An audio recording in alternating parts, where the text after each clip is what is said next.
Yeah, what's up, freaks? Freakazoids! I'll try it. Everybody says, hey, freaks!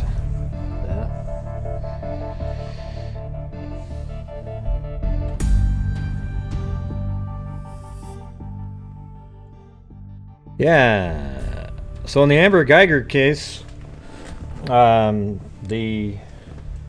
there are two of the jury members actually did an interview, but unfortunately the full interview, I just missed being able to watch it. It was like 50 something minutes long. I did see the 3-minute long version, but what's cool is to know that the jury actually thought exactly the same way that all of us did, except for they had the same struggles. And the reason they actually convicted her of murder was because Guyger, in her own words, said, I intended to kill. I shot to kill, and offered no other information. And they actually kind of blamed her defense attorney for not changing, trying to rehabilitate that phrase, because it might have been lesser. Okay? And they also totally rejected the 28 years that the prosecution tried to go for. They all believed it was an accident. Every one of them. So, thank you guys for those of us in here that actually, which is almost all of you, who agreed with that. You were exactly in line with what the jury was thinking as well. But I didn't get to see the full 50-something minute long one. That's the problem. I wish I could have seen that. I guess it went into great detail of how they kind of came up with various things. And it was awesome. It actually, just even the 3 minutes I saw, rejuvenated my hope in that, man, every once in a while there's people on juries that actually have brains. It's amazing. So, anyways, I don't know if it's going to be reposted out there, but it seems like somebody made a mistake and put it out, the full interview, and then really quickly they deleted it, because I never got to see it. Can you guys hear me at all? I don't see one comment related to anything that we're talking about. Okay. Hello. Is anybody out there? Anybody at all? Oh, okay, you can actually hear. Okay, great. Yeah. So what's cool is that the jury thought like we did, not like the other people who want to peddle the racism and all that bullshit. Okay, and then it was also nice to see actually, I think I do have the press conference part of that. Hold on a second. See, I'm just doing getting us caught up on the news part. All right. So here's the brother that was out there and speaking. Oh man, got a cramp there. This is the brother that was speaking gave Amber a hug, that kind of thing.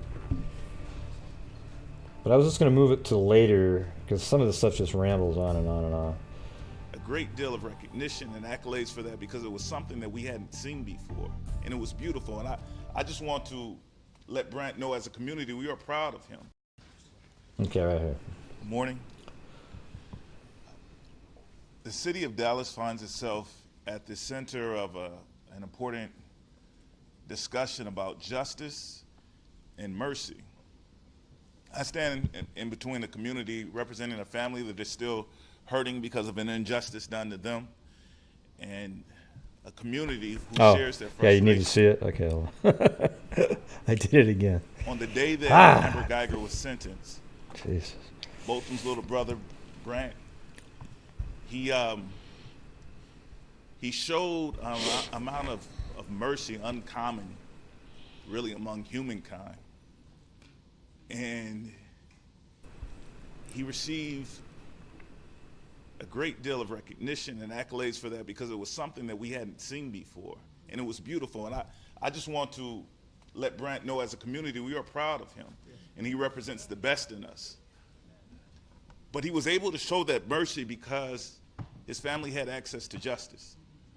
See, justice comes first, and then mercy. And so a lot of people would ask, why is the Jean family and their representatives still standing, demanding action, demanding change, demanding accountability, when they seem so ready to forgive? Well, justice creates an opportunity to forgive. And that kind of justice has been denied far too many families. We are surrounded by families who have been denied an opportunity to show anyone mercy because no one has shown them justice yet. And so on behalf of the Botham Jean family, on behalf of the Botham Jean Foundation, we recommit ourselves to the cause of justice. And we are calling on Chief Hall. We've learned that the Dallas Police Department is incompetent to investigate itself. It doesn't have the ability to do that. And while I appreciate Chief Hall being willing to do an internal affairs investigation, that would be inadequate. We ask that Chief Hall call on the Department of Justice herself to investigate her department, which she is new to. It's time to clean house. We need a serious effort to clean house. This trial pulled the veil back for all of us. Seems kind of like We the can't wrong just pull it case back to and go back and pretend that this injustice doesn't exist. do an We internal must take it affairs. on, head on, and we must commit ourselves to it every day, each one of us, until there's a culture of change, until there's a culture of accountability, not just a little bit. Like Amber Guyger gave Botham Jean just a little bit of CPR. It's insufficient. We need actual justice in the city of Dallas and throughout the United States of America, so this family is standing with this community and demanding that that happens in the name of Botham Jean, in the name of progress. Thank you. All right, just a second. Along with Amber, and we left and came back saying I saw Amber's family leave the room, and along with Amber, and we left and came back. Upon coming back, I didn't think any cameras would be on. I thought it was over because we have the conviction, we have the sentencing, and I was asked to, they asked all of us, any of us who wanted to do the victim impact statement, and that's when I came up and I said, I'll do it. And then I was called, and not knowing the attention it would get, but I did it. I said what I had to say. I meant what I said, and I thank God that I got the courage to say it. It's important to note that, and Brandon's told me before, that 2 minutes before he gave the impact statement, he wasn't giving any statement.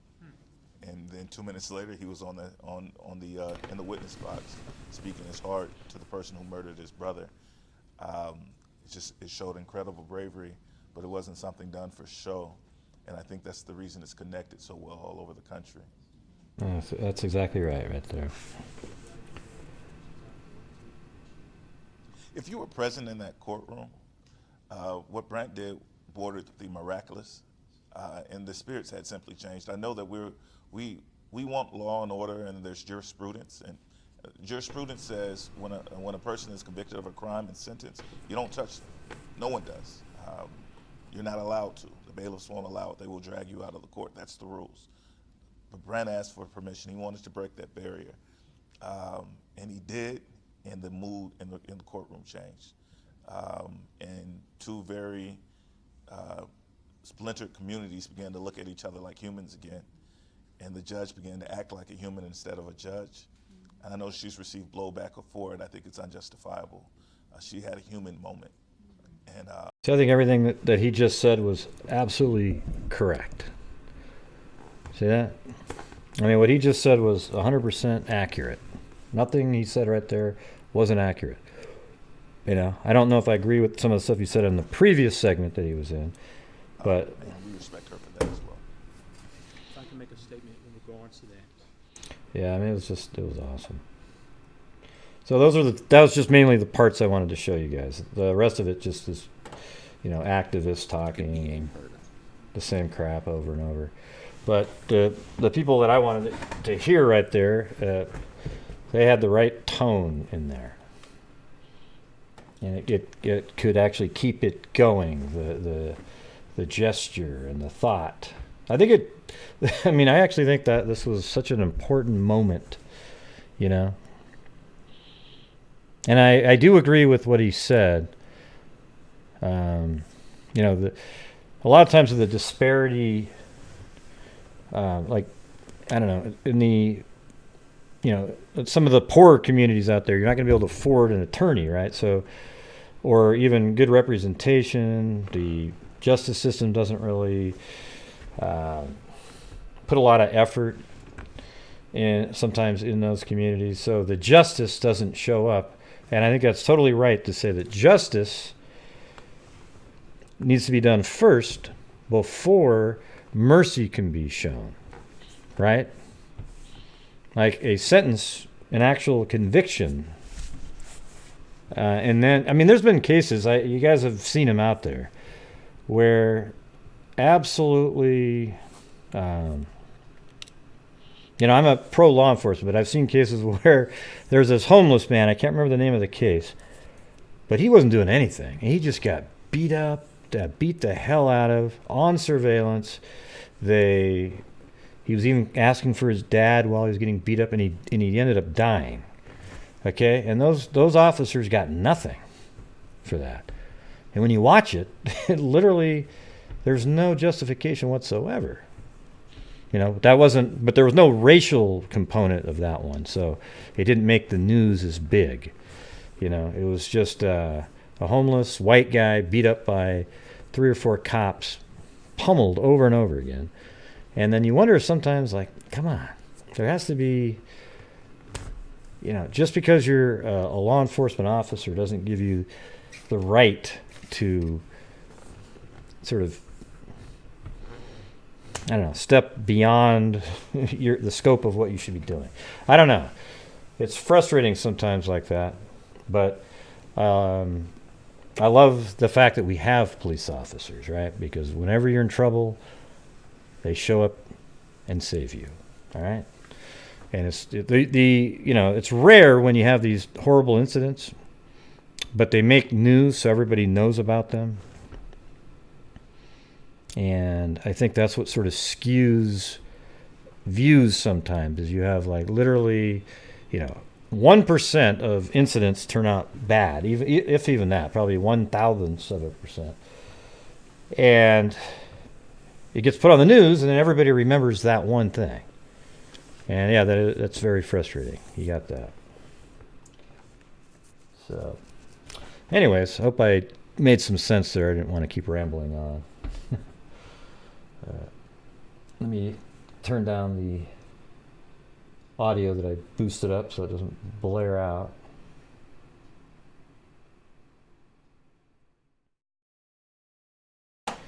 Okay. And what else was there? Oh yeah, I was going to show you the Claudia Neubauer. She went out to the courthouse, and she got a couple clips here. I think she didn't make it into the courtroom because she was running late, or the traffic was bad. She wasn't running late. So there's Traconis right there, looking really, hip. Got her little tight white pants on, a little sort of scarf, looking like she's gonna have like some coffee in a few minutes. It's awesome.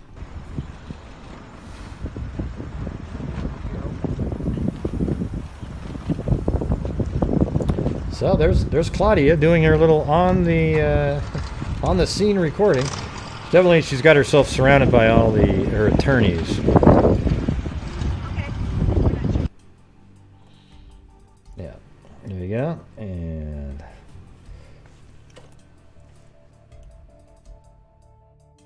I think I already did that one. What's the other one? Oh yeah, and this one is fructose. No, that's her again. Different angle though. That's her going in right there.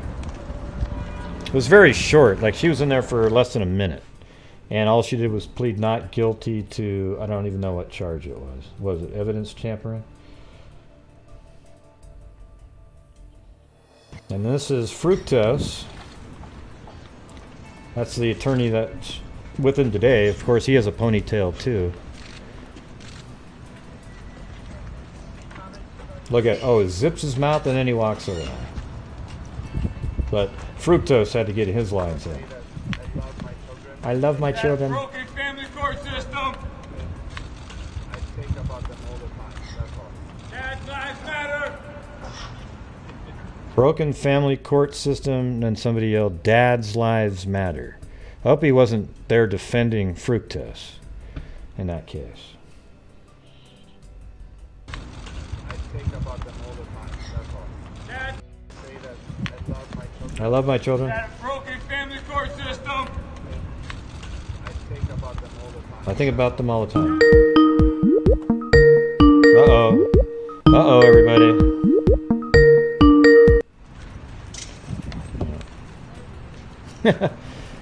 Yeah, a little Skype call came in there. Connecticut's family court system is broken. Yeah, I don't know. I don't think he should be hanging out with this kid. No, it sounded like he said that, but I don't think he did say that, actually. I thought that earlier, Claudia, but I don't think so. That broken family court system. Broken family court system. Dad's lives matter. See, dad's lives matter. Can't you guys hear that? It says dad's lives matter. Listen one more time. Watch. Dad's lives matter. See? I think about them all the time. That's all. Dad's lives matter. Yeah. And so it almost sounds like he's trying to defend fructose. That's crazy, huh? Jesus, what an idiot. Okay. All right, I think that's it for that. And what else we got here? Oh yeah, I'm just doing the updates before I do the case mentioned in the title.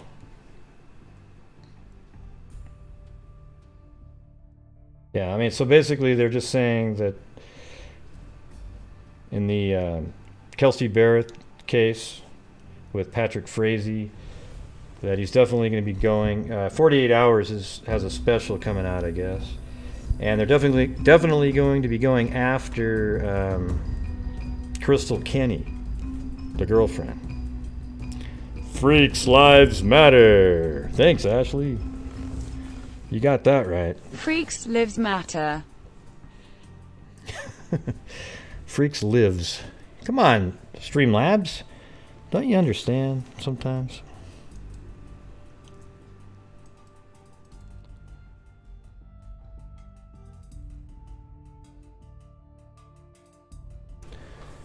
Yeah.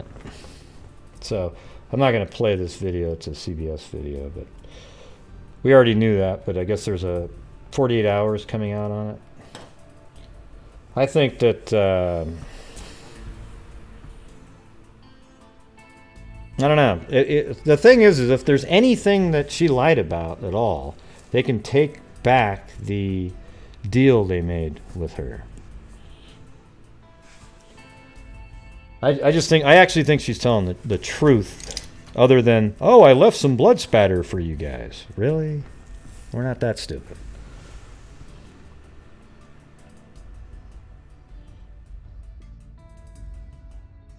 Oh yeah, and then last night, that case we were talking about. Here. The one, let's see, regarding Tyler Davis. Remember the audio? This is way clear audio here that you can hear. Listen. So many people come and go from Easton Town Center every day. An Ohio man went to the Hilton and was never seen again. And that was nearly 8 months ago. 10 TV's Angela Guyger has new clues in the search for a young father. Take me to Easton Suites. That is Tyler Davis the night he disappeared. Police say he's talking into his phone, hoping to get directions back to his hotel. He's lost, he's confused, he's tired, he's under the influence. Tyler, his wife, and a friend were all out celebrating that night. They took an Uber back to Easton Hilton. That's when Tyler walked off and never came back. Listen again. Take me to Easton Suites. That was 3:51 a.m. on Take February me 24th. to Easton No one Suites. has seen or heard from him ever since. It's been a really long time and our family deserves answers. For 221 days, Brittany Davis has wondered what happened to her husband. Police are asking the same question. What happened to Tyler? On Thursday, police revealed a detailed map of where Tyler was that night. Digital forensics allowing them to track Tyler's path minute by minute up until 3:53. That area near Stelzer Road and Morse Crossing is the last location police have using his phone. It's now of particular interest. Police pointed out this swamp they've searched several times. We have not found any evidence yet.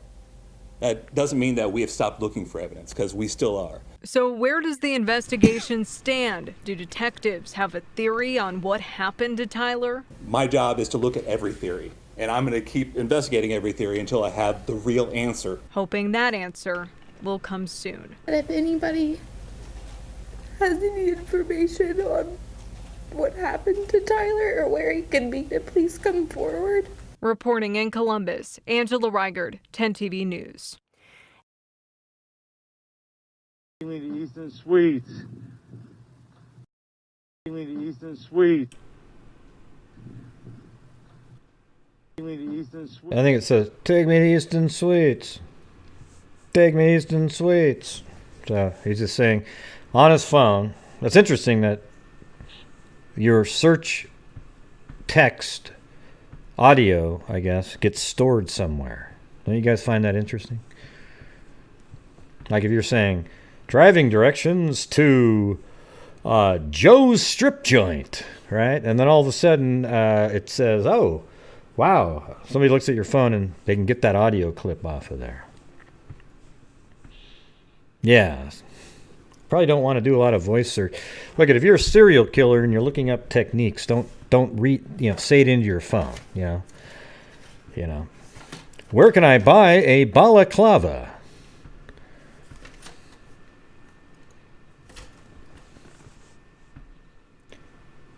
What's the best way to tie zip ties? Yeah.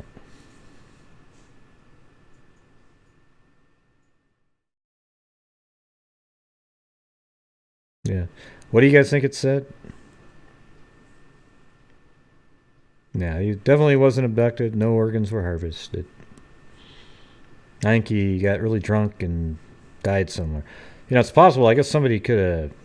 Well, I'm not going to go through that. You could say a million things. An alien could have abducted him. Now, you think it said the street name? Let me play it. Right. Take me to Easton Suites. Take me to Easton Suites. It says, take me to Easton Suites. Hear that? Take me to Easton Suites. Suites. Take me to Easton Suites. Take me to Easton Suites. You guys don't hear that? It's pretty obvious. As a matter of fact, when you play it in here, it's really... Let's do it in here again. 10 TV's Angela Reigert has new clues in the search for a young father. Take me to Easton Suites.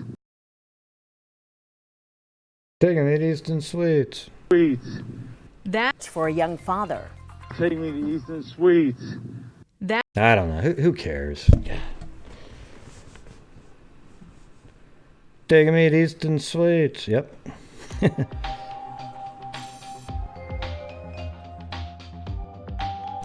Thank you, Kit Kat. I was going to have one of those today, but a salted Snickers look better. All right. Figured out Streamlabs, maybe. Huh? You figured out Streamlabs? Oh, it did. You figured out Streamlabs. It worked. Yeah, he says Easton Suites. That's exactly what they said in the press conference. Yeah, maybe aliens abducted him. Maybe he ended up with a A car drove by, threw him in, and drove him 100,000 miles away. You know, I guess it couldn't be 100,000, but 1,000 miles away, and abducted him, or, killed him and threw him out of the car. Maybe he walked down the street, tripped, fell into a pond, and he couldn't swim. It was so cold he just died in the water. I don't know. That's the whole thing. Is, hey, Gray, is it possible that? It's one of those things. Like when I hear is it possible that, I put my running shoes on and sprint in the other direction. All right. As a matter of fact, I try to catch myself in that, doing that. Now, it's okay to do, is it possible that, when there's more information to narrow down the scope of, is it possible that? Because at this point, all you have is an area that somebody disappeared in with no other information. So at that point, is it possible that range goes from alien abduction to a band of wild chupacabras driving a vehicle took them away. Okay? That's where we're at on that one. Now, if there was a lot of other stuff, like somebody saw him get into a vehicle, the vehicle stopped at an ATM, then you can go, well, God, is it possible he was abducted? They took his ATM, and then yeah, then you're in a different range, okay? But in this case, yeah, we're right there with the like Ziggy said, Bigfoot, Chupacabra, and aliens. We don't know. No idea at this point. The Eastern Suites.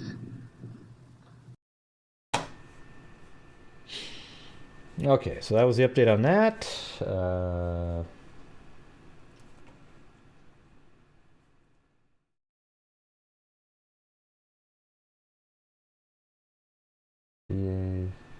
Okay. I don't cover the Watts case, so there is new information on that one if you're really interested in seeing precisely how everything went down. I mean, it is mildly interesting if it's true what he wrote, that he said that he tried to kill the two kids. He thought he killed him. Then he went in and he got more fighting going on with Shanann and killed her. And her face was all blackened with mascara, and her eyes were red with blood in them and stuff. Then the two girls woke up, came in there and saw him. And then he took him, I guess, somewhere else and killed them again. I don't know. I mean, it just... Yes, he's a barbarian. He killed his kids. I mean, the fact that he killed them twice, if that's true, I don't even know if anything he wrote there was true. The thing is why would you make up something that does make you look shitty like that, right? So, anyways. Yeah, the same crazies, though, are working this case. I went on to a chat earlier today. I think it was Jen B up there said, hey, Gray, you should come check it out. So I went over there, and it's just absolutely insane. The people over there. I just love Shanann. I felt like she was part of my family, and and I'm just thinking, are you insane? Really? You're going to invest that much into the victims of a crime? I mean, just follow it, learn about it. But as soon as you do that, your ability to be objective is gone.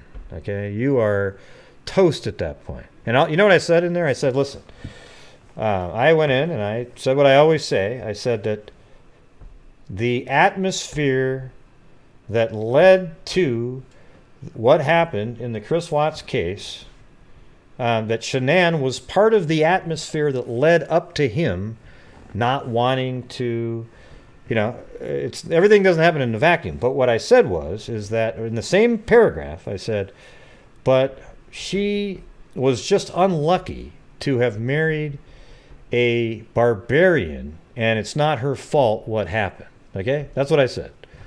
And then the next person says, oh, Gray, you're blaming, you're blaming. And I go, no, did you read what I just said? At the very end, I said, it's not her fault what happened.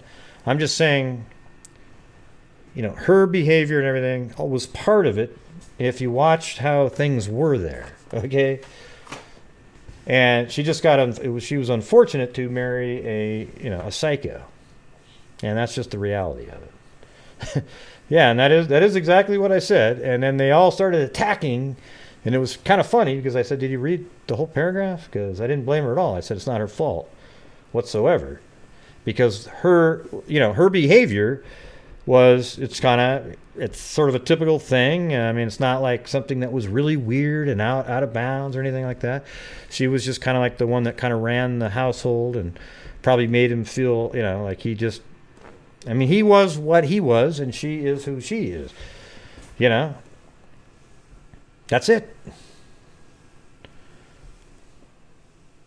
Who's NK? Who's blaming NK? Who are you talking about, Peggy? I don't even know what you're talking about. Yeah, I don't think any. The only person that's involved that anything to do with the killing is Chris Watts. Okay, that's it. I don't blame, NK at all. All right. I know that's really kind of neat and cool when you run out of information. So you go, wait, the case is over? Ooh, hey, everybody, look at what we can do.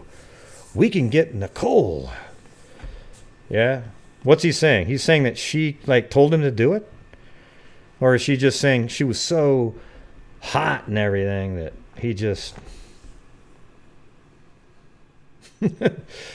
No, I don't want to do any spirit box.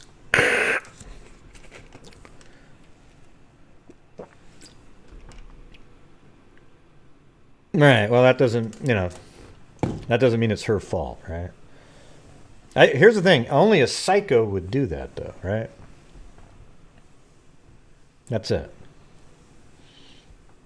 So it's all the entire death is Chris Watts's fault, right?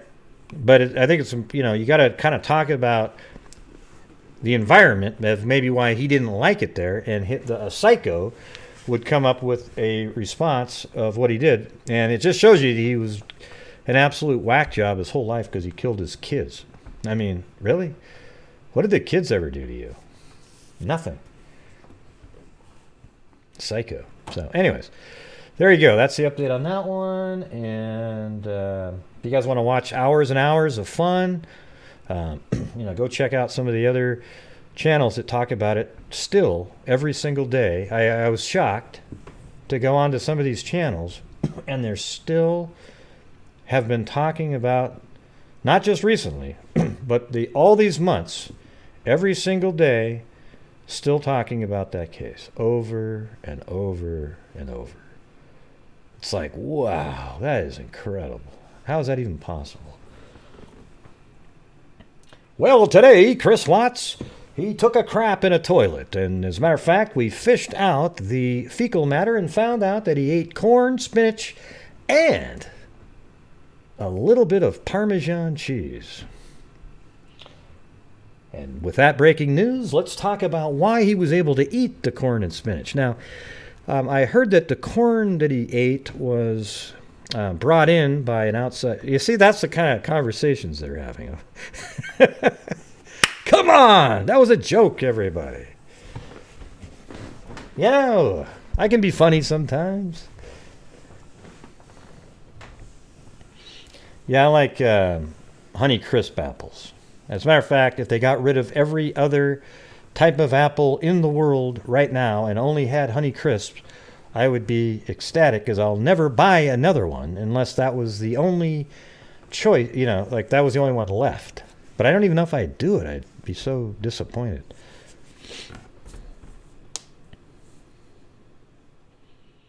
No, never heard of Donut Peaches.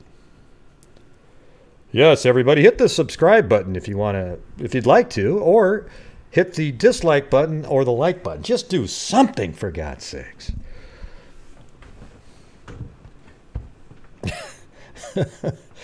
There you go, Raven. Oh my God, I can't even read that one out. You should have done it to a super chat, because I couldn't have not had that been read.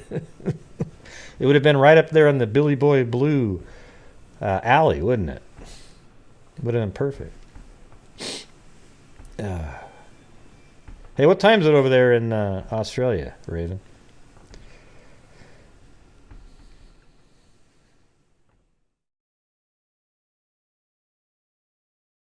Yes, everybody, hit that like button. I'm tired of it. Hit that like button, hit the like button, hit the like button, hit the like button, hit the like button, hit the like button, hit the like button, hit the like button, hit the like button, hit the like button, 10, 20, 25, 30, 35, 40, 45, 50, 55, 60, 55, 70, 91, 20, 25, 30, 35, 40. All right. Hey, thank you, Tate. Tate. Thank you. You just got home from bingo? Well, I did send that shirt off to I can't even remember who the caller was, but I sent the shirt off to the lady. Well, maybe I shouldn't say because she might be watching, and then it wouldn't be a surprise.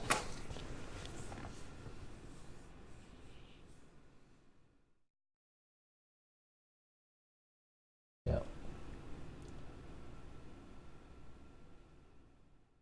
Okay, I am going to switch over to the actual topic in the video title.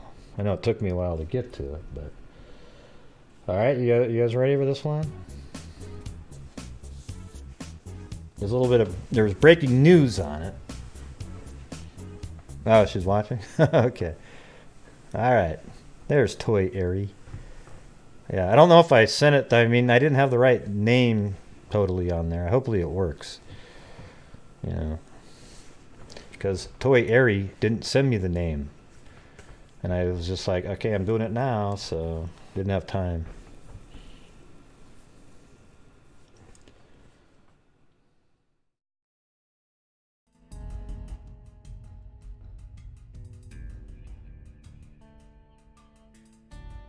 All right, so this is about Melanie Hall, who went missing on June 9th, 1996. And it was hard finding, it seems like it would have been a bigger story back then, but in the newspaper, thank you, Kit Kat. Yeah, just think of these shows as like Starbucks, you know? You know, you go to Starbucks. More money, more crime. Support Gray. Huh? I said 1996, yeah. What do you mean? Did I say 69?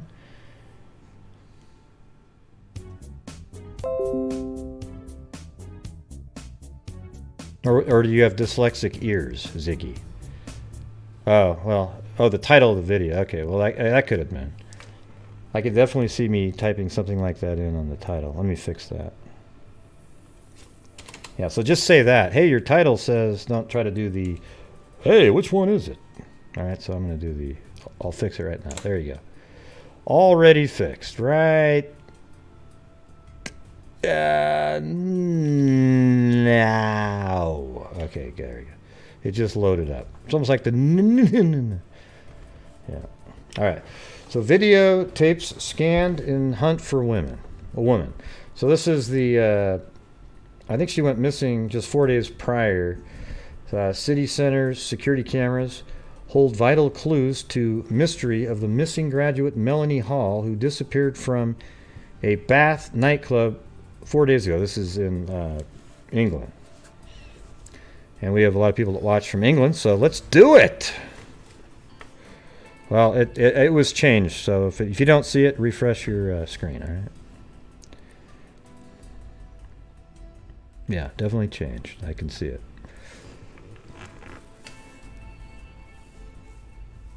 All right, so Avon and Somerset detectives plan to search the cameras. This is from 1996 right here. Which scan the historic streets to try to find out when and how the 25-year-old hospital worker left the Cadillacs Club early on Sunday.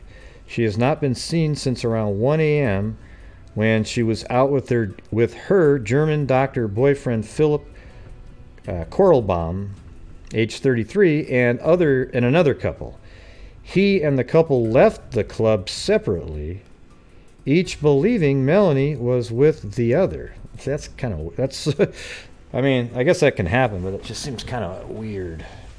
Like, why didn't you leave Philip with her. And then, you know, that part's weird. So Avon and Somerset police fear for the safety of the psychology graduate whose disappearance was completely out of character. She lived with her parents in the village of Bradford Lee, Wiltshire, some 12 miles from Bath. Police are appealing for anyone who may have seen Melanie at or near the nightclub early on Sunday to come forward. They said there was no evidence to link her disappearance to that of Louise Smith, age 18, who disappeared early on Christmas morning from a nightclub. Let's see. I probably should look that one up. They said there was no evidence to link the disappearance of that of Louise Smith, age 18, on Christmas morning at nightclub at Yate near Bristol. Weeks later, her body was found in what is it? Oh, so that's that same girl that went missing, Louise Smith. Her body was found, what does it say? In a disused quarry a mile from her home at Chipping Sodbury. Police have not yet tracked her killer. Well, I might have to look that one up here in a minute. When last seen, Melanie was wearing a blue silk sleeveless dress, blue suede shoes, and a light yellow and cream jacket. She had a black handbag and wore silver drop earrings. Okay. So that was it. And then in 2003, two arrested over 1996 disappearance. Police investigating the disappearance of a woman after a night out at a club more than 6 years ago. Arrested 2 men yesterday. Avon and Somerset police confirmed that they had arrested 2 men after they had received new information. Melanie Hall from Bradford-on-Avon, that's right out of the old Shakespeare plays, right? Went missing on June 9th, 1996 when she was 25. She had spent a night at a Bath nightclub. Her disappearance sparked a huge police search and public appeal, but despite enormous publicity, the offer of £10,000 reward, and the case being featured on TV Crime Stopper specials, no trace of the hospital worker has been found. 2 men in their 30s from the Bath area were being held by police at separate locations yesterday, and police confirmed that a number of properties in the Bath area had been searched. Detective Superintendent Barry Douglas, who was leading the inquiry, said, as with all major investigations, the case is never closed. This new information has hopefully allowed us to take forward the inquiry. But the thing is these people obviously, either they didn't have enough information or what, but they were never never charged with anything or convicted. Okay? Because the case is still open right now, as a matter of fact. So this is a 2004 article, and that's her right there. Let's see, a hospital clerical worker who vanished 8 years ago after leaving a nightclub was declared legally dead yesterday. So she was declared legally dead about 8 years after she went missing. Her mother, Patricia, senior nurse, has always kept her daughter's bedroom as she left it to ensure that she is not forgotten.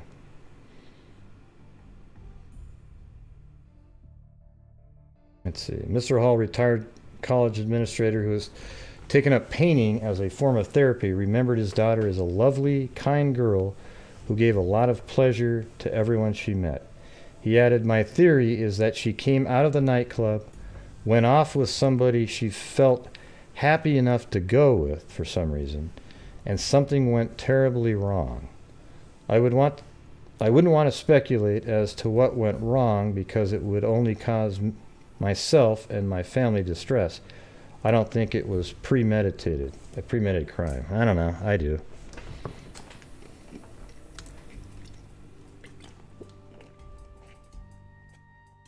Let's see.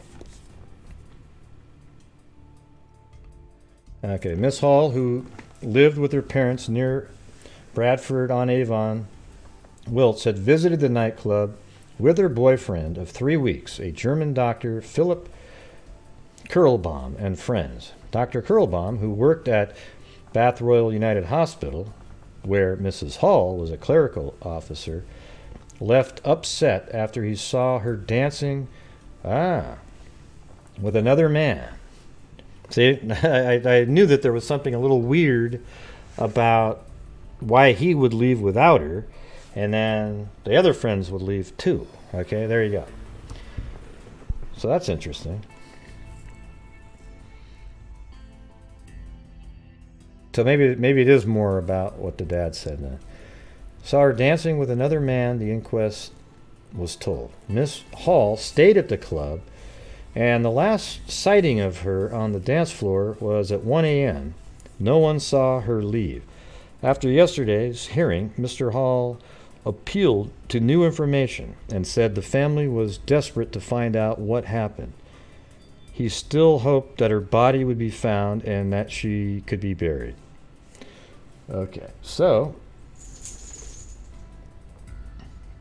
in 2009, so that was 2004 there, murder victim Melanie Hall was bound with blue rope after killer broke her skull and jaw.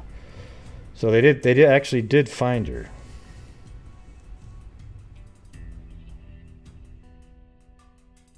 Pathologists have found that Melanie, who vanished at age 25, suffered a fractured skull and jaw before her remains were dumped in a bin liner on a slip road of the M5 near Bristol. So isn't that kind of weird that says Bristol, and then Bristol was the same city that case mentioned in that previous article was, that 18-year-old.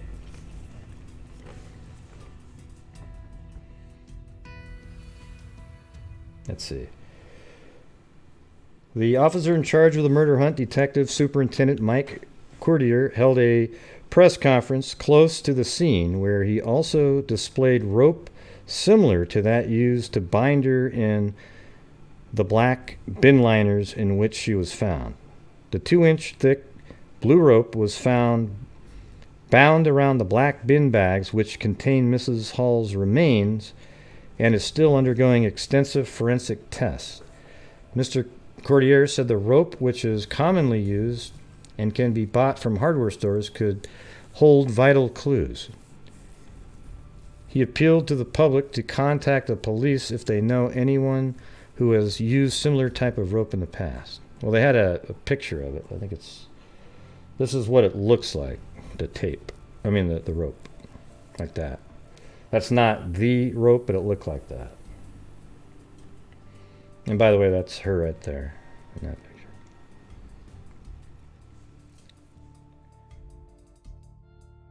And I think what they were saying was, let me get the nightclub on here. Hold on a second.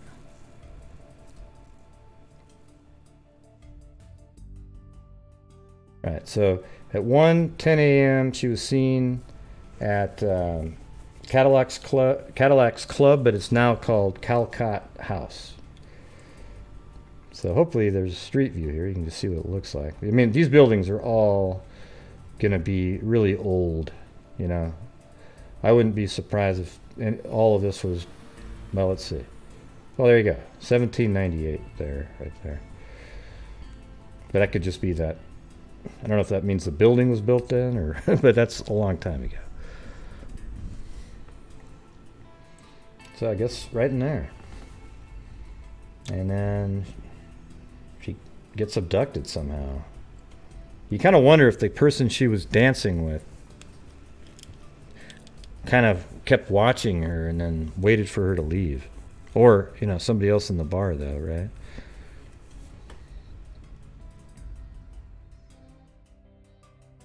All right. Now, when I was looking into that, I was looking at this one, but now I have to look up another person here in a minute. Oops.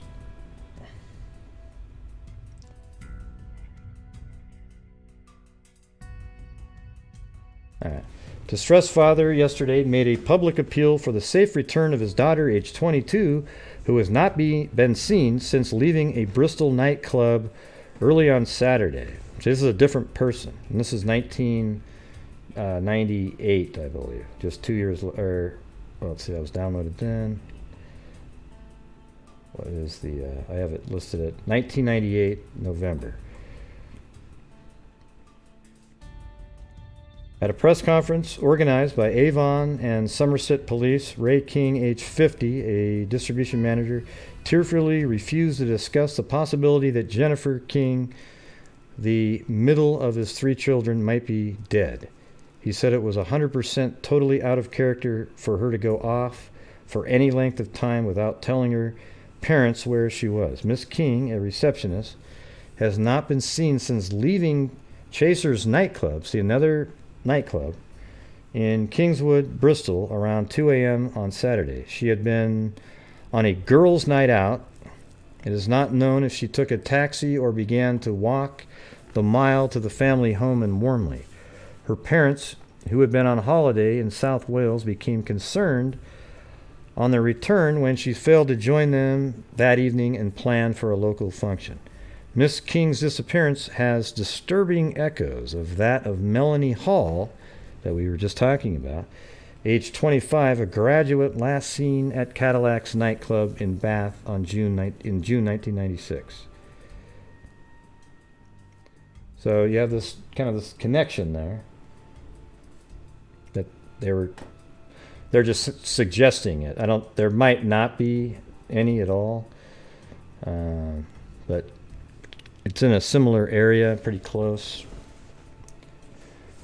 Police investigate the disappearance of the Bristol receptionist Jennifer King last night. Discovered the body of a young woman, and this is an article from, let's see, that's 11:04, just 3 days later. Body of a young woman in a copse only a few minutes walk from her home. So her body was found 3 days later, not like Melanie Hall. She wasn't found. Melanie Hall wasn't found for, gosh, what was that? 23 years or so.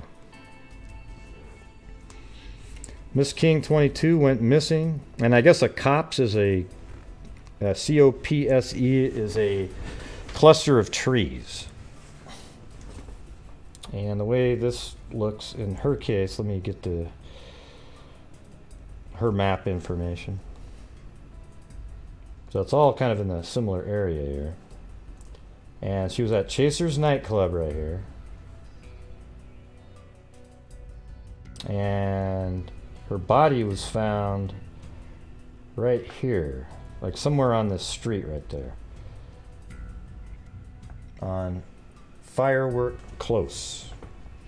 So this might have more homes than there used to be, but it was found in a cluster of trees on the street right here. I don't have the exact location. I do have a map that was in one of the articles right here. And if you look at that, body found in copse off Firework Close. Okay, and that's where the nightclub was. I found that. And if you go back to Google Earth, you'll see that this is it right there. I mean, that's the Firework Close is only this length right there. So there isn't more, it doesn't continue somewhere else.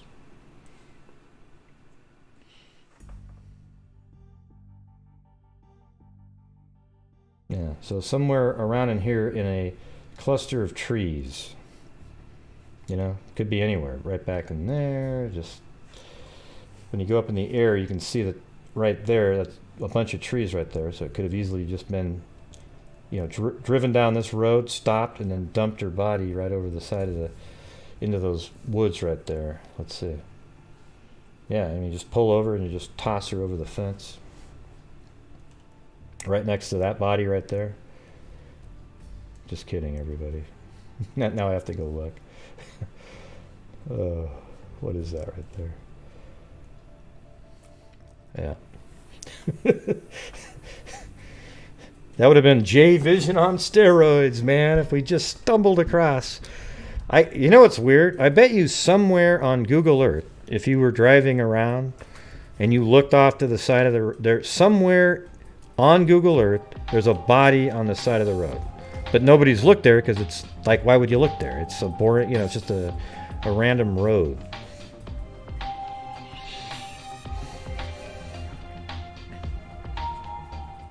Thank you, Barbara Smith. Thumbs up, everybody. It's the best true crime channel on YouTube. Yeah. Hey, don't you, Barbara? Aren't you a mod over there on Lookner?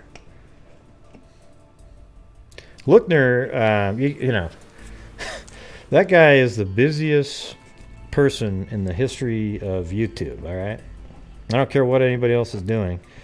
I mean, I take a lot of time getting ready for my shows, but man, that guy, like, I don't know how he does it. I think he works something like 15 hours a day. Yeah. Well, it's pretty cool, Barbara, that he made you one, a moderator. We don't really, I mean, we overlap sometimes, but not really. I mean, he covers everything. If the Prince of England stubs his toe, he's on it, you know. I mean, he's got everything covered.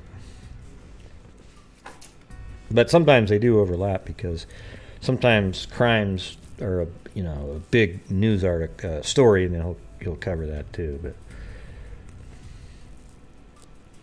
I liked him even before when he was doing right side broadcasting.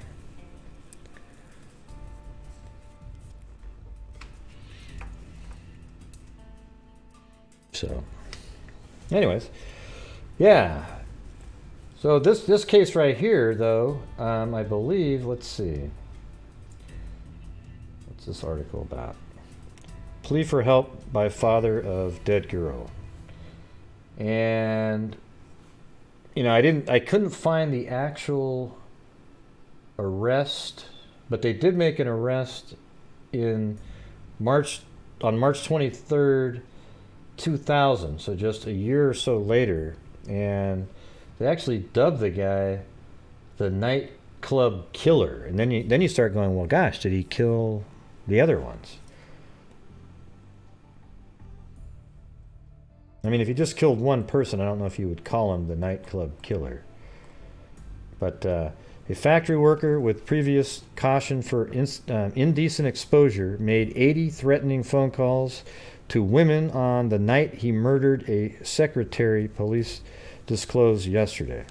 Paul Hunt, who had attended the same primary school as his victim, so they went to school together, and that's probably why maybe even she went off with the guy from the bar. Paul Hunt, who had attended the same primary school as his victim, was last night beginning a life sentence after a jury at Bristol Crown Court found him guilty of killing Jenny King, 22, as she returned home from a Friday night out in October 1998. Friends and relatives of the dead woman sobbed and applauded as the jury returned its unanimous verdict after 4.5 hours of deliberation. And it was a 12-day trial. Mrs. King's father, Ray, said he could not find no quotable words to express his total contempt for the killer. Jenny has no future. He callously took that away. It is obvious to all who have been present at this trial that he is not just a murderer, liar, but evil personified. According to the evidence, if it is so believed, this is a person who within 12 hours of murdering my daughter was playing pool with his mate and who within 18 hours was out of town again. He has brought eternal shame on his family. I don't think you need to go in that direction, but I understand the anger. His family, and tainted them and his friends with his web of deceit and lies. Miss King disappeared in the early hours of October 31st, 1998, after leaving Chasers nightclub in Kingswood, Bristol, to walk to her home in Wormley, just a few miles away. Her body was actually found not too far from her house. So that's interesting too. Her brother Andrew, who had met her in the club that evening, gave her £5 for a taxi, but she did not take one. Her disappearance prompted a huge police search, and her semi-naked body was discovered 3 days later in a copse, a cluster of trees, I guess, a few hundred yards from her home. She had been beaten about the face and strangled with one of the legs of her trousers. Wow. The killer had stamped on her abdomen and had stuffed her underwear and part of her trousers into her mouth to stop her from screaming. Forensic experts recovered tiny green fibers from her clothing that were later found to match a Ralph Lauren shirt recovered from Hunt's home. The pattern on the soles of a pair of shoes belonging to Hunt were found to match prints left on Mrs. King's body. The big breakthrough for police came with the discovery of a set of house keys. Listen to this craziness right here, though. So this is how they even arrested the guy.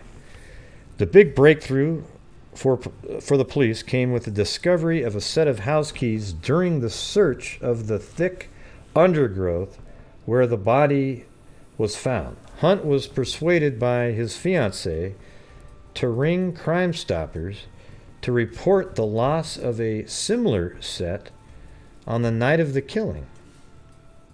Wow. Why would you do that? God, I'm so glad these people are idiots. Hunt, now 22, was arrested when the keys were found to fit the front and back doors of the house in Wormley where he lived with his mother, like Tecna. Prosecutors told the court that on the night of the killing, Hunt had woken his mother at about 3:30 in the morning by banging on the back door of the house because he was locked out, because he lost his keys after he killed King. Hunt, an only child whose father left home when he was 5, had spent the evening drinking in a city-centered nightclub with 2 friends, but after downing 8 pints of lager, left the club. So he had 8 huge lagers. I mean, those are big, right? 8 pints. Left the club alone at around 1:30 to make his way back to the Wormley area. His girlfriend had decided not to join him. So this is kind of like what, in this case, it sounds like just some opportunist psycho who actually knew her and he was drunk. But I'm glad that the courts didn't care about the fact that he was drinking. His girlfriend had decided not to join him on his regular Friday night out because she was feeling unwell. In evidence, he told the jury he could not recall ever meeting Miss King, and said that if he had killed her, he would not be standing there, putting her family, friends, and relatives through what they are going through. Yeah, so 8 pints is about like having almost 11 beers. All right. That was said to, putting her family, friends, relatives through what they are doing. Let's see. The evidence against him was overwhelming, and as it mounted up, he had continued to protest his innocence. She told him Jenny King was a lovely young woman with everything to live for. She died at your hands, tragic. This is all like in the impact statements.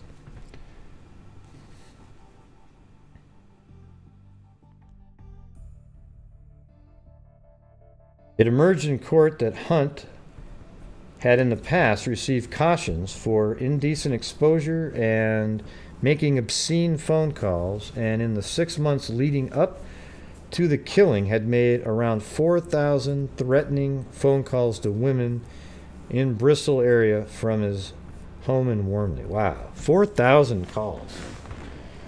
I mean, 6 months, so that's 180 days. So that, what is that, 20 calls a night? Or more? Like 25 almost? That's crazy.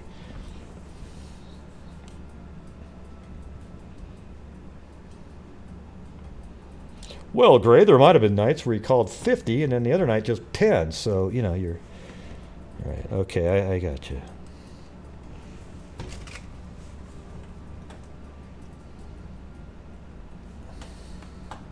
And so here's a clear picture of this. Like, that's her right there, Jenny, and her boyfriend, Steve Daly, right there.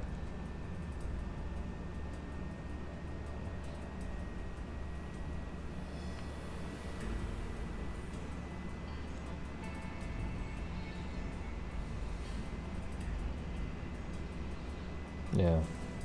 Yeah, right there. In total, he had made 4,000 random calls to women, many of whom he had threatened to rape.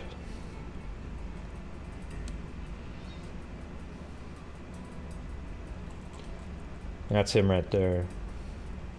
It's kind of small for you guys, but that's what he looked like. So that case got solved. However, the Melanie Hall case continued on. And if we go to Melanie Hall now, let's see. This is where this all kind of culminates right here. So in 2019, this article is from today, all right? So here we go. Melanie Hall, a 25-year-old clerical worker from Bath, went in 1996 missing after a night out with her friends. 13 years later, in October 2009, I think I was thinking 86 earlier when I said 23 years. Sorry, guys, did the math wrong on that. 13 years later, in October of 2009, her remains were found in thick black bin liners within the... I don't know what a bin liner is. Is that like just a plastic bag? Is that what... I think that's just the term they refer to, a big black plastic bag, right? You know, that we put... Right, okay. Like a garbage bin liner, is probably what they're saying.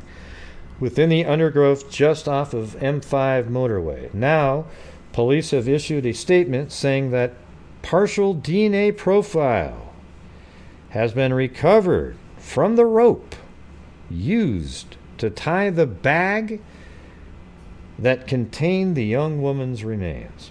Melanie was last seen sitting on a stool beside the dance floor in Cadillac's nightclub in Bath. Now it's called Walcott House. At around 1:10 a.m. on Sunday, June 9th, 1996, after that sighting, she completely vanished without a trace until her remains were discovered by a workman cutting grass in 2009. Police always believed that whoever put Melanie's body here knew the area. We believe the choice of deposition site is key, said Detective Chief Inspector James Riccio in a statement. Whoever left Melanie's body in the undergrowth off the northbound slip road of Junction 14 of the M5 would have done so in haste, so really quickly just dumped her body out. It would have happened on the, I couldn't find the exact spot though, where it says Junction 14 of M5, I would type it in, like Junction 14. Well, that one didn't work, I remember that. Let's see.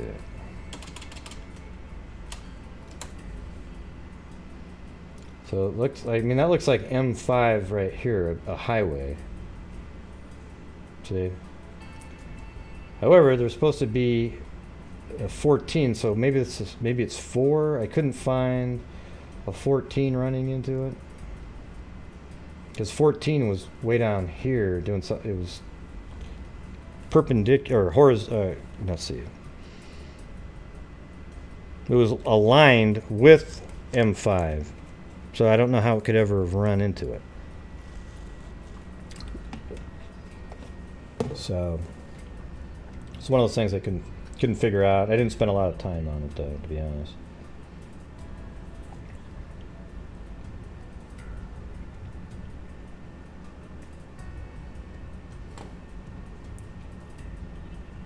Okay.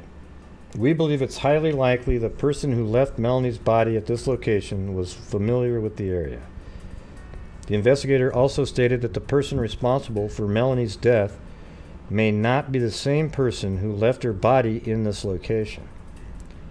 Yeah, I don't know. That sounds like, the Delphi. The person whose voice that was might not be the killer. It could be somebody that was off camera. No. No. I mean, right away I knew that just didn't sound right. The person who deposited the body may not be the person who killed Melanie. Yeah, I mean, sure. But, what are the odds of that? If this is the case, I'm directly appealing to this person to come forward and provide us with information for the sake of Melanie's family. The blue rope, which was 13 meters in length, was made up of 4 knotted together sections and is typically used on building sites or for construction work. Melanie's father, Steve Hall, released a statement, and he and Melanie's mother have offered £50,000 reward for information leading to an arrest.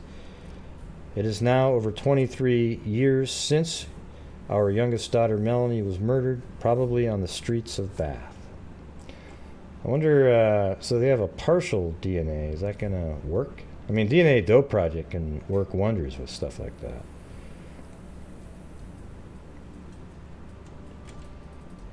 Let's see if there's a different article on that.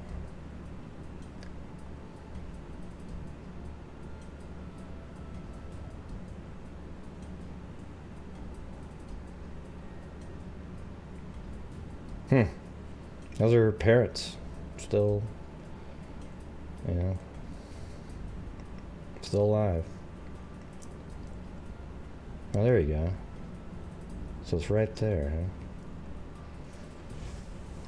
We recovered 13-meter length of 4-millimeter rope from the scene, made from 4 separate lengths, knotted, he said.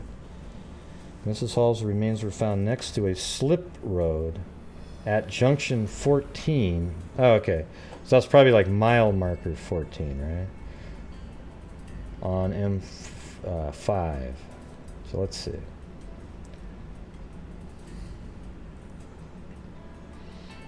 Are there signs on the side of the road like we have over here that say 14 or 15? Like that? I'm going to check.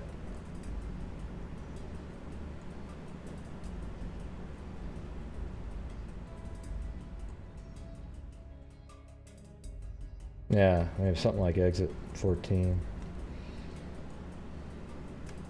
Oh, now I'm going backwards because I'm from over here. That's right. You guys drive on the wrong side of the road over there. Okay, let's be honest.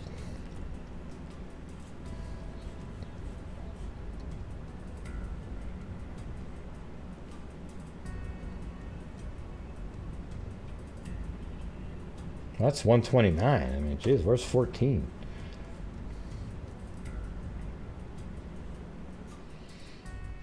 Yeah, we see a picture of it right there. I'm not gonna sit there and just keep it. It's too hard for me to negotiate different streets and things like that in the UK. They just have all kinds of different numbering systems, and you just start going,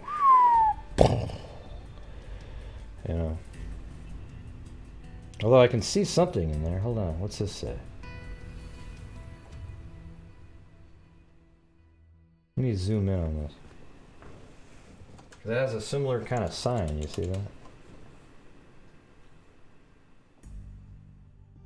Looks like it's another sign that says M5M. That's what I was just looking at right here. Look. Well, no, I'm not there anymore, but let's see. Oh, hell no, I gotta go do it. Shit.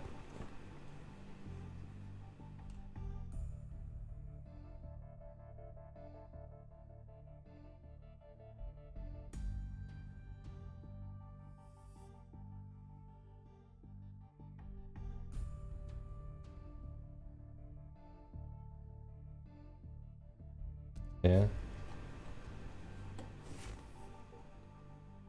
Well, I see. Where does it say 129? It says a slip road, junction 14 of M5. Where does it say 129? Where are you getting that from? It doesn't say that. See right here it says M5. You can see it right there. And then M, and then there's that same numbering.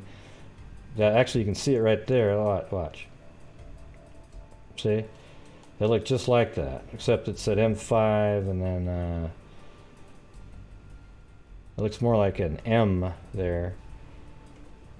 I don't know what that means, or so 128. Or I'll just go this way a little bit. See if I run into something. Hey everybody, we're driving around in England.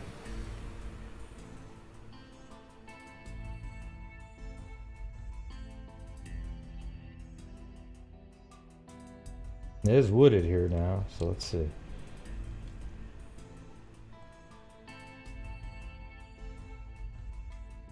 That's B.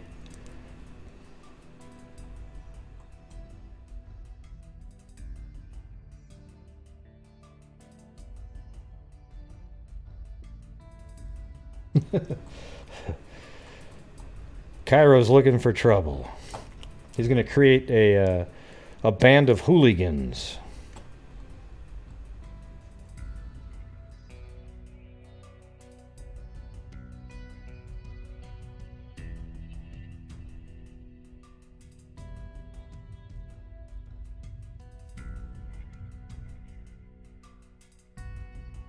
Ah, I know there's a sign right there, but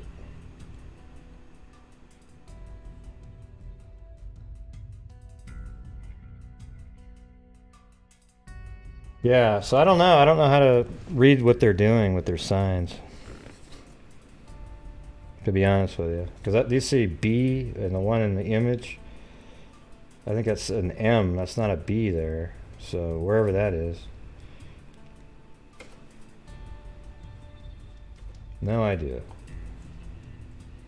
I guess I could try way over here and just see what we're looking at. Get lucky.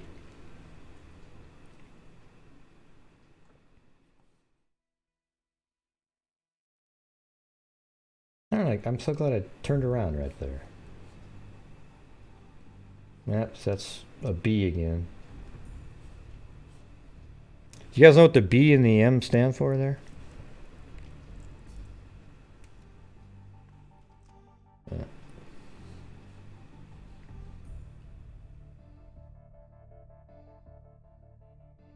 Anyways, it sounds like at least they've got partial DNA that they got off of that rope. See, that's what I'm telling you guys. That's what I was thinking, is that the FBI now has some technology that they're able to, some agency has ability to get DNA off of things that were never thought possible prior. And so now they have a partial DNA profile of probably the person who tied that rope.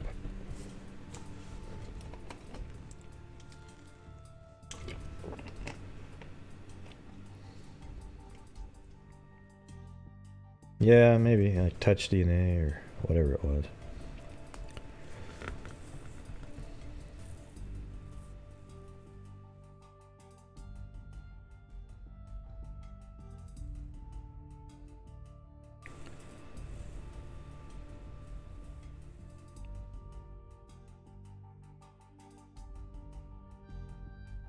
Yeah. I think the numbers like 129 and 127 are just mile markers. Right. Right. Well, I can't find the exit number. Well, how come then why does it say B, Melina? It can't mean motorway. Because why does it say M and then B? What's the difference? What's a B stand for? There's B right around the freeway too, right?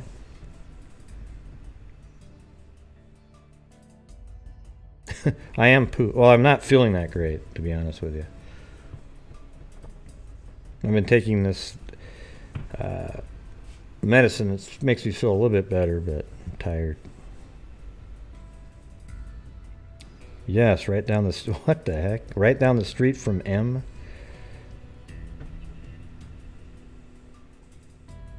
What does that mean? Period. Question mark. I don't get what that means. I'm a guy. I'm not a. That doesn't make any sense. Yeah.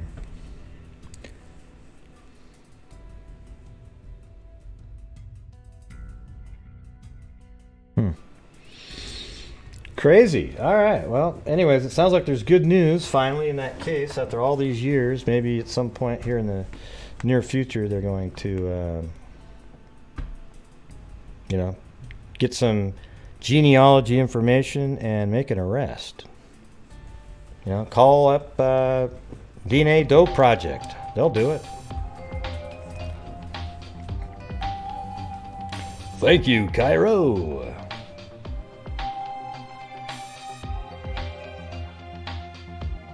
What's the difference between a main road and a motorway? Great show as always. I love looking through the maps and figuring stuff out with you. Why don't you just send me the GPS coordinates then? I don't even know. You can't on Google Earth say, hey, exit 14 off of M5. It just doesn't work. It doesn't know what exit 14 means. Right, so if M5 is a motorway, then why was there an M5 with a B on it? Which apparently means something else.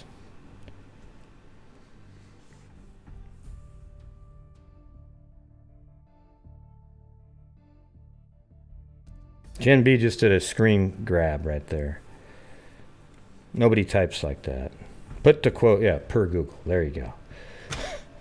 Yeah, that's how you can tell somebody didn't just type it in.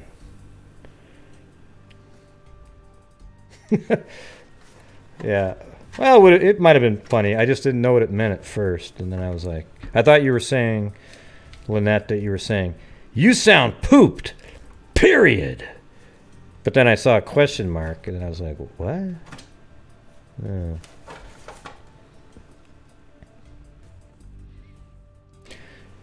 Yeah, well, one thing that's kind of interesting, no, that's not. Yeah, it could have been funny. Just, you need a little bit better delivery or some timing, something like that. I don't know. It was missing something.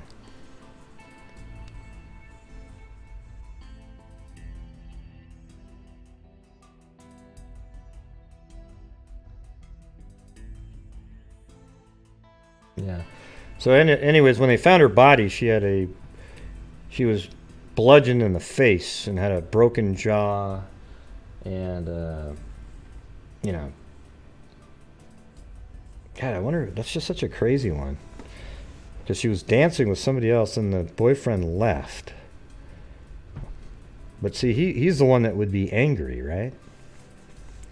He's the one that would feel like, okay, here's the thing. If he's an abusive, violent type like that, her dancing with somebody would have been a trigger. Right? Could have been a trigger. He could have been waiting around and then just snapped on her.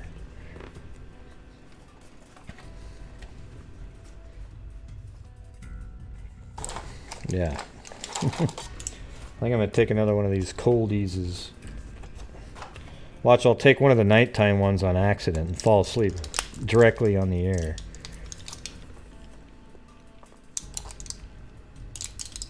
It doesn't say that in the article of Amplifier. In the new one, it doesn't say that. It said that he left the bar because... it says he left the bar because she was dancing with another guy. So I don't agree with what you're saying. You probably just read the wrong article. I don't know.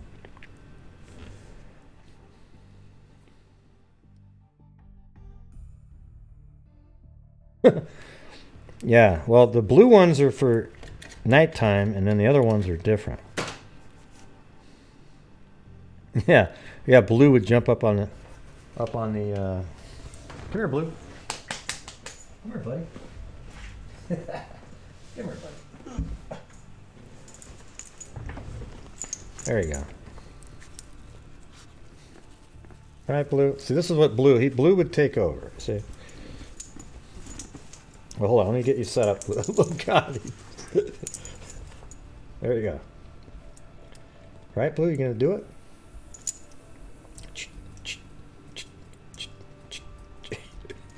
It's like, what are you doing?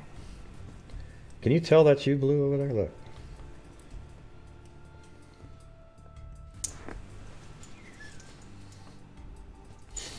It's like, what are you doing? What are you doing? Yeah.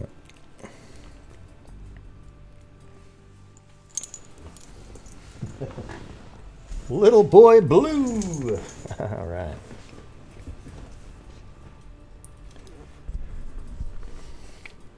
Well, anyways, I think that tonight's just going to be a shorter show. I was just looking into that one earlier and filled it all in. I can't find the exact spot. If you want to send me the geo coordinates or something, I can show people on the next show.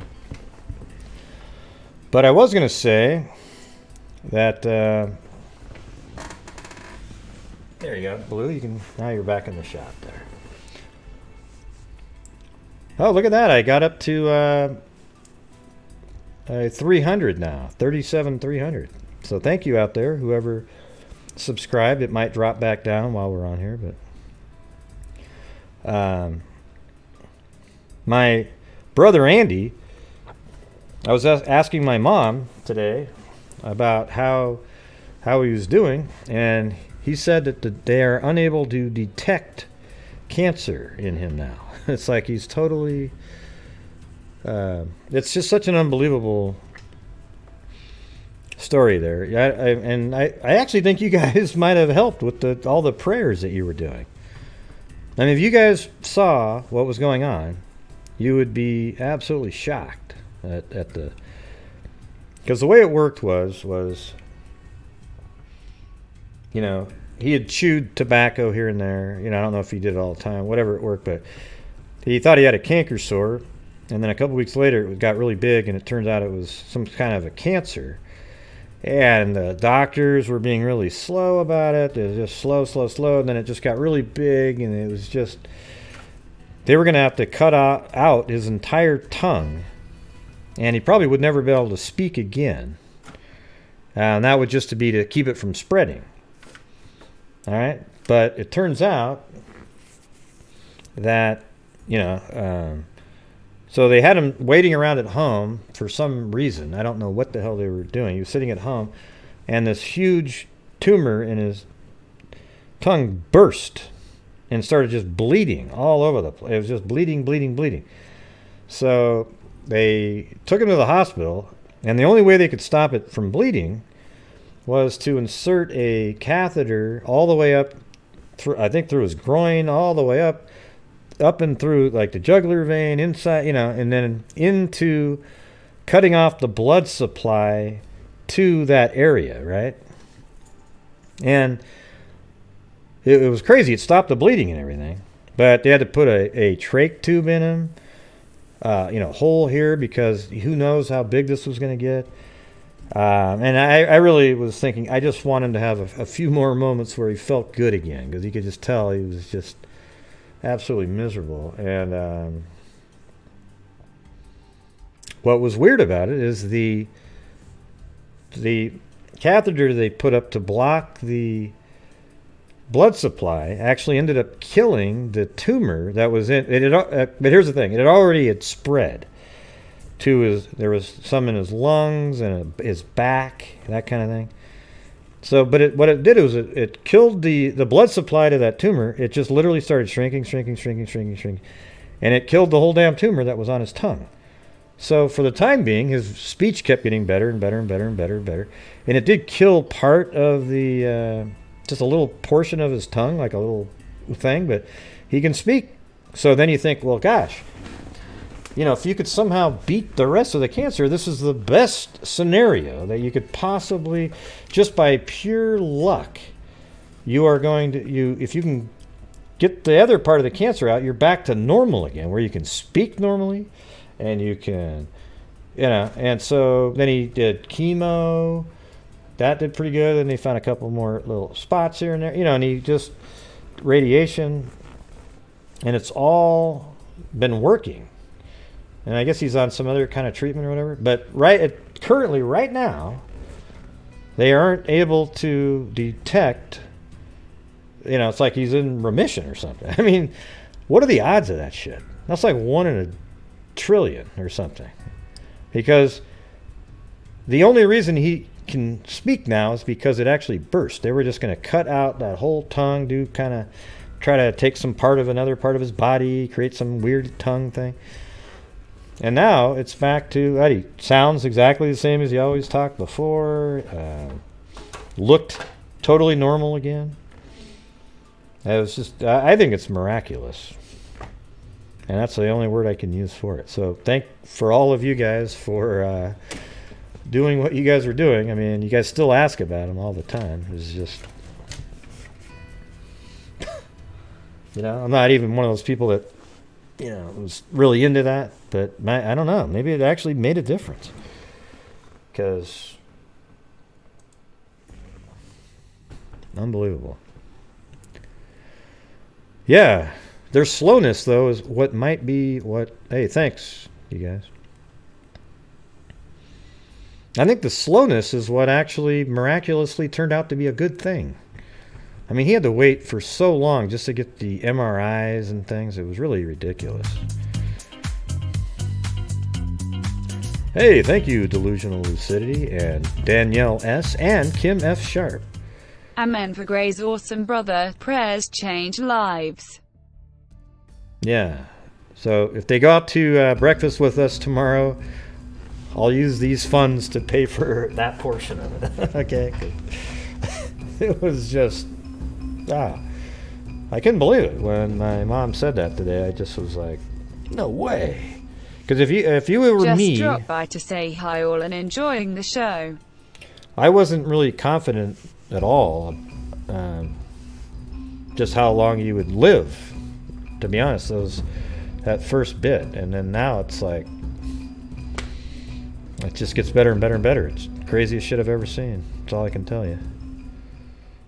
Sorry doctors were so slow. Biscuits and gravy? Come to Cleveland Clinic if needed, freaks. It's a city within a city and worth the trip. Glad your bro is okay, Gray. Yeah.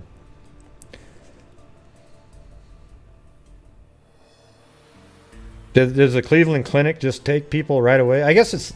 The thing is my brother, he works up at UW.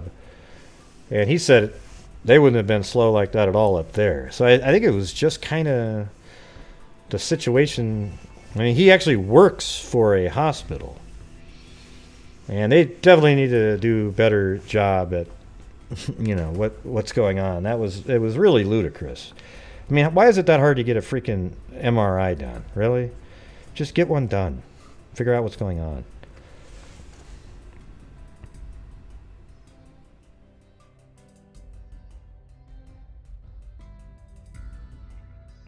No, I mean, actually, you can... If you catch it early and you cut out the tongue and where it starts from, everybody gets, it's easy to get better from it. You just can't talk ever again, but you can be totally healthy other than you don't have a tongue, Not sure how great, I mean, think how horrible life would be without a tongue. For a lot of reasons, but, there's one where you can't taste anything, all right? Your tongue I think it's the bitter, sweet. It has 4 different things, and then your nose has 6, and then the combination. There's millions and millions of combination. But you remove the tongue out of the equation, you're missing a lot of the how to taste something.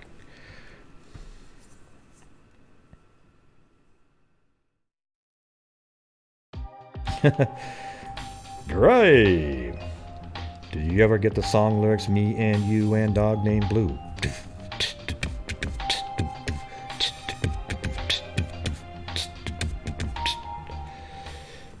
Gray, do you ever get that song lyric, "Me and You and a Dog Named Blue, Traveling and Living"? No, no. Off the land. Musical notes. Wonderful news for Andy. Amen. Yep, very cool, very cool. All right. Well, tonight's going to be a little earlier night than normal. I'm just trying to, maybe try to get to bed a little earlier, perhaps. I don't know. But it is weird. If you take this cold ease, it does feel like you feel better for a while, and then it starts, you just got to keep taking it. But it's strange. It's a weird thing going on there with cold ease. So thanks, Woods Girl, for mentioning that on the show the other night. Or last night, actually. It was funny because she mentioned it on the show, and then I looked, I just happened to be in the kitchen about ready to go to sleep. And after I, drink my Metamucil and, that kind of stuff. And Gray, you're getting so old. And I was looking over there, and I saw this cold ease box just sitting there. Couldn't believe it. And it hadn't even been really used. It was just like, had all the tablets still sitting in it. It was just waiting for me to use, apparently. Meta-freaking-mucil. I recommend Metamucil to everybody. If you don't get enough fiber, have some Metamucil.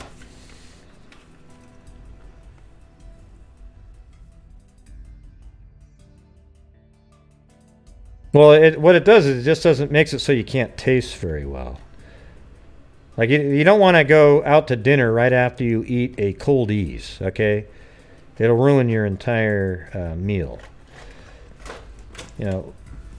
Unless you wait about 25, 30 minutes. Rinse your mouth out about 50 times. Yeah, I don't think people eat zinc just in general, like a scoopful of zinc. I think that's what's going on here.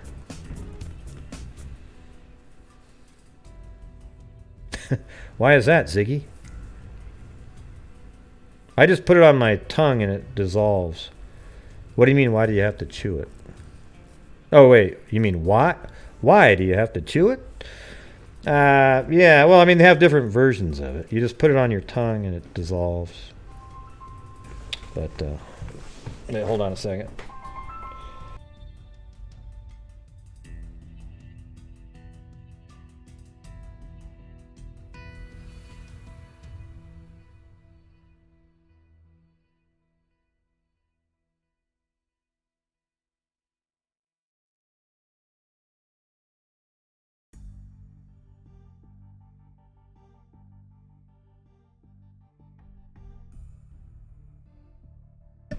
Yeah. So go ahead and take Metamucil, everybody. It's good for you.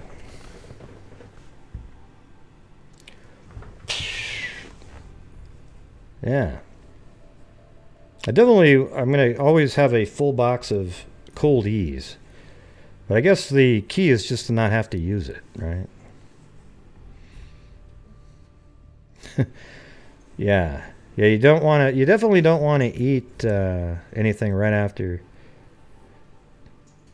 eating a zinc burger. Well, if you eat a zinc burger, don't have dessert. It'll be a total waste of time. Okay?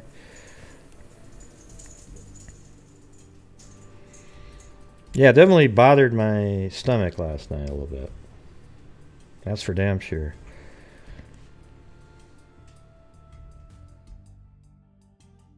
Yeah. I definitely like not feeling like I don't feel good. I don't know if that made sense at all, what I just said, but something like that. That's right. I'm supposed to be looking right at the camera. Hey, everybody, how's it going? What are you doing? What are you thinking about? What are you thinking about? I think you guys would think I was delusional, right? Lucidity? If I just stared right at the camera?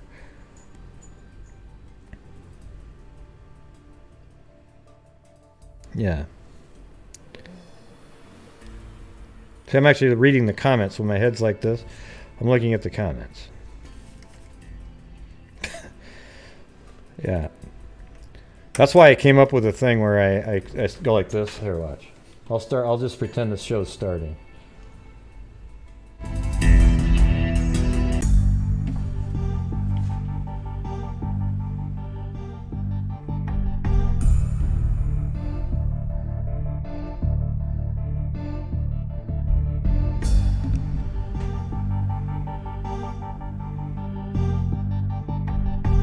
Hey.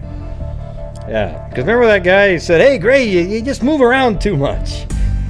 You know, you're always looking around. What are you looking around for? I don't know, idiot. I just do what I want to do. You know what I mean?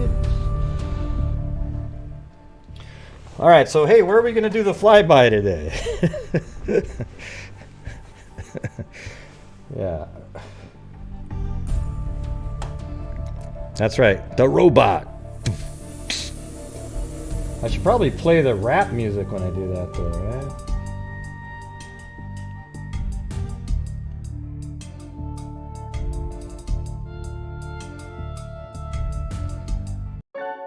That one.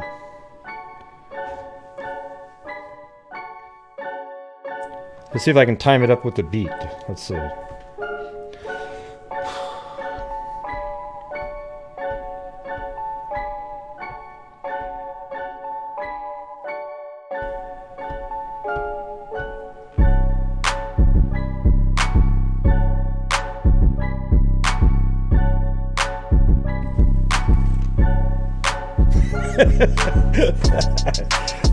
Come on. You gotta like that rap beat though, right? Come on. It's good shit. Yeah. Hey, is there any kind of like hallucination factors in zinc? You know what I'm saying?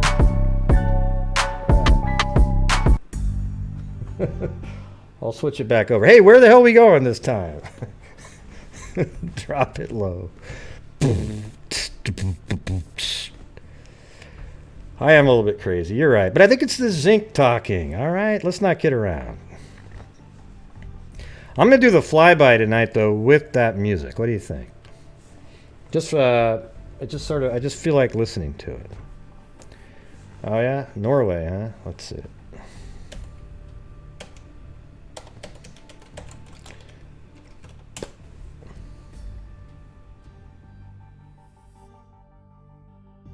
Oh, yeah. My brother lived in Basefjord, or like it's Beesfjord, something like that, for a year. Oh, this is cool. Yeah, definitely going to do this. There we go.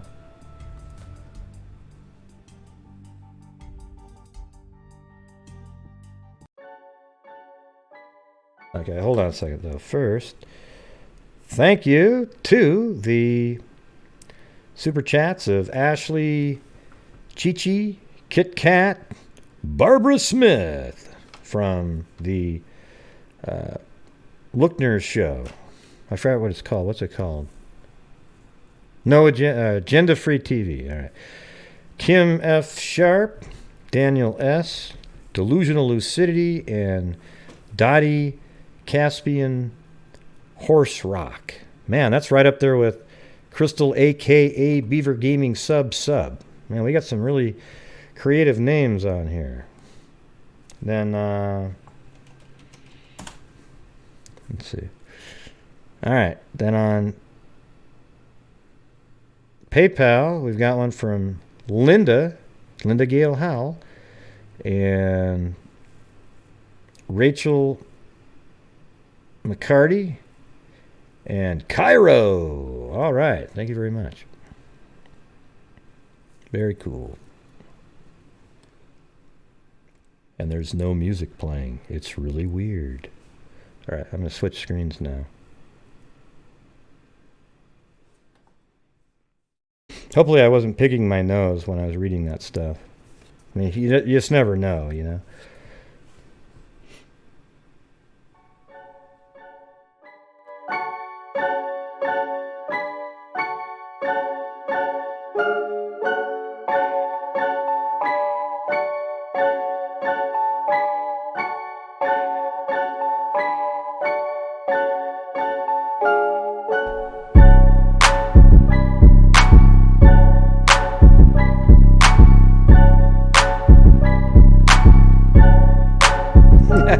Hey, I got the earth moving to the beat.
Aliens.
One round of this one. There we go. One round of the old school. I did like the beat though. Did you guys like that one? I like that. I actually bought that.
show.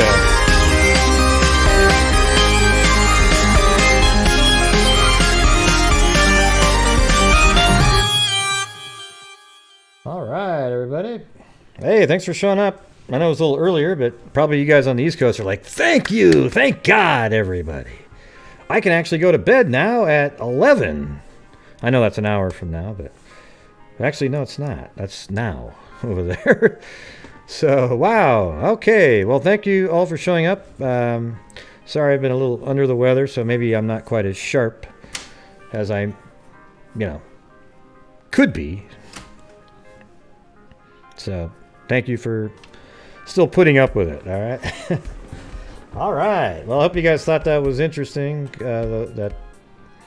just the general stuff that we were talking about and those two cases there. One of them was solved, the other one's still out there, but they do have DNA, so who knows? All right, everybody. So thank you for showing up tonight and supporting the channel, and thank you for subscribing for the new subscribers out there. And until next time, everybody, be safe out there.